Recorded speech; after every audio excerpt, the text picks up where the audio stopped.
पहले Alexa bliss के साथ में, बिकॉज रिसेंटली अलेक्सा ब्लिस को लेकर एक अपडेट आ चुकी है सामने। बेसिकली जो ये अपडेट है वो प्री रेसलिंग स्कूप्स की तरफ से आई है सामने, और यहाँ पर ये बात रिवील है कि अलेक्सा ब्लिस जो है ना कंपनी के अंदर WWE के अंदर काफी जल्दी कमबैक करने वाली है। अभी फिलहाल कोई असर्टेन टाइम पीरियड नहीं है, यानी कि ऐसे नहीं भाई 1 हफ्ते बाद, 2 हफ्ते बाद या फिर 5 हफ्ते बाद वापस आएंगे, ये बात कंफर्म नहीं। लेकिन हाँ, अलेक्सा ब्लिस के कमबैक की प्लानिंग चल रही है, WWE ने काफी जल्दी लाई है। इवन ये बताया जा रहा है कि जो उनका ईविल कैरेक्टर है शायद वही वापस आने वाला है, और WWE उसी कैरेक्टर को इन फ्यूचर बिल्ड भी करने वाली है अलेक्सा ब्लिस के लिए। बाकी देखो, मुझे लग रहा है शायद रेसलमेनिया 40 में तो वो नहीं आने वाली है, और रेसलमेनिया 40 के बाद जो पोस्ट शो होगा उसका शायद अलेक्सा ब्लिस हमें पार्ट बनती हुई नजर आएंगी। लेकिन ये कुछ अपडेट है वो अलेक्सा ब्लिस के फैंस के लिए जो कि वेट कर रहे थे अलेक्सा ब्लिस के एक बार फिर से कमबैक का। बाद हम लोग शेमस के बारे में करते हैं। शेमस करंटली स्मैकडाउन की सुपरस्टार है। शेमस का भी रिटर्न का हमें इंतजार है कि कब हमारे सेल्टिक वॉरियर एक बार फिर से कंपनी के अंदर वापस वगैरह आते हुए नजर आएंगे। लेकिन बाय द वे तुम लोगों को बता दूं, रिसेंटली एक बात आई है सामने, और वो ये कि शेमस ने अपना ट्विटर अकाउंट डीएक्टिवेट कर लिया है। अब वो ट्विटर अकाउंट क्यों डीएक्टिवेट किया है, क्या रीजन है, ये बात रिवील नहीं हुई है। अब देखो, बहुत सारे लोग ये भी प्रेडिक्ट कर रहे हैं ये शेमस के आने वाले गिमिक का पार्ट हो सकता है शेमस एक हील सुपरस्टार की तरह कमबैक कर ले, या फिर कोई और पर्सनल रीजन भी हो सकता है ट्विटर डीएक्टिवेट करने का। लेकिन ये जो चीज है फैंस को हल्का सा कंसर्न में डाल रही है, भाई शेमस को अचानक से क्या हो गया, उन्होंने अपना ट्विटर क्यों डीएक्टिवेट कर लिया। बाकी देखो क्या होता है। अभी फिलहाल शेमस की जो चीज हुई है उसके कारण फैंस हल्के से कहते हैं ना टेंशन में कि भाई शेमस को हुआ क्या। लेकिन आई रियली होप सारी चीजें सॉर्ट आउट हो, और ये अगर कुछ है भी डीएक्टिवेट वाला सीन तो कुछ ज्यादा सीरियस ना हो। अब बात हम लोग अंड्राडे के बारे में भी कर लेते हैं। अंड्राडे मंडे नाइट रॉ के अंदर कमबैक कर चुके थे WWE के अंदर। रॉयल रंबल में उन्होंने AEW से एक बार फिर से जंप किया WWE में। लेकिन उनके फ्यूचर प्लान्स को लेकर एक अच्छी अपडेट आई है सामने। ये अपडेट रेसलिंग ब्लॉग की तरफ से आई है सामने। रेसलिंग ब्लॉग ने यहाँ पर ये बात रिवील की है कि देखो WWE वाले जो हैं वो अंड्राडे के प्लान्स को लेकर ना बहुत सेटिस्फाई या फिर बहुत कॉन्फिडेंट है एक तरीके से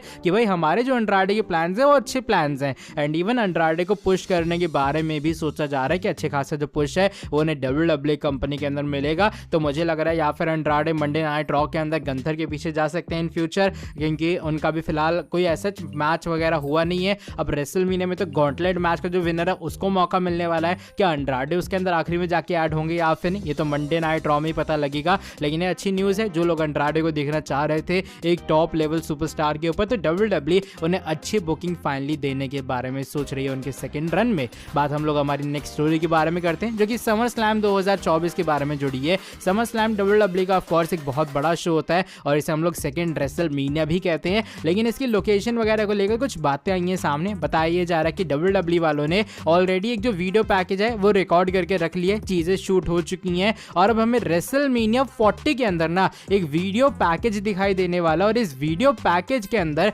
चीजें शामिल होंगी समर स्लैम की लोकेशन। हम लोग देखते हैं ऐसा होता है कि रेसलमेनिया में WWE अपने बहुत सारे इवेंट प्रमोट करती है, तो इस साल रेसलमेनिया के अंदर समर स्लैम प्रमोट होने वाला है, और WWE जो पहला लुक है, कौन सा वेन्यू है, क्या लोकेशन है, ये सारी चीजें हमें रिवील करती हुई नजर आएगी। तो ये कुछ अपडेट है जो कि मुझे लगा तुम लोग को देनी चाहिए। अब बात आज की हमारी फाइनल स्टोरी के बारे में भी कर लेते हैं, बिकॉज ये हमारे जॉन सीना के बारे में जुड़ी है, और अपडेट थोड़ी अजीब है या फिर चीजें थोड़ी अजीब हुई हैं। हुआ कि रिसेंटली ऑस्कर 2024 चल रहा था, उसमें रॉबर्ट डॉनी जूनियर और भी बहुत सारे सेलिब्रिटीज आते हैं, एंड इवन हमारे आयरन मैन ने एक अवार्ड भी जीता जो कि सपोर्टिंग कैरेक्टर का है उनकी ओपनहाइमर की फिल्म को लेकर। लेकिन जॉन सीना यहाँ पर अपीयर होते हैं, और जॉन सीना यहाँ पर आके नॉमिनीज प्रेजेंट करते हैं कॉस्ट्यूम डिजाइन की। लेकिन जो सीना की अपीयरेंस थी स्टेज के ऊपर वो काफी वियर्ड थी, बिकॉज सीना एक्चुअल में बिना कपड़ों के अपीयर होते हुए नजर आए। उनके पास में सिर्फ एक साइन बोर्ड होता है कॉस्ट्यूम करके, बाकी वो पूरे तरीके से नेक्ड होते हैं। एंड इवन सीना कहते हैं यहाँ पर जब उनसे कहा जाता है कि भैया स्टेज पे आ जाओ,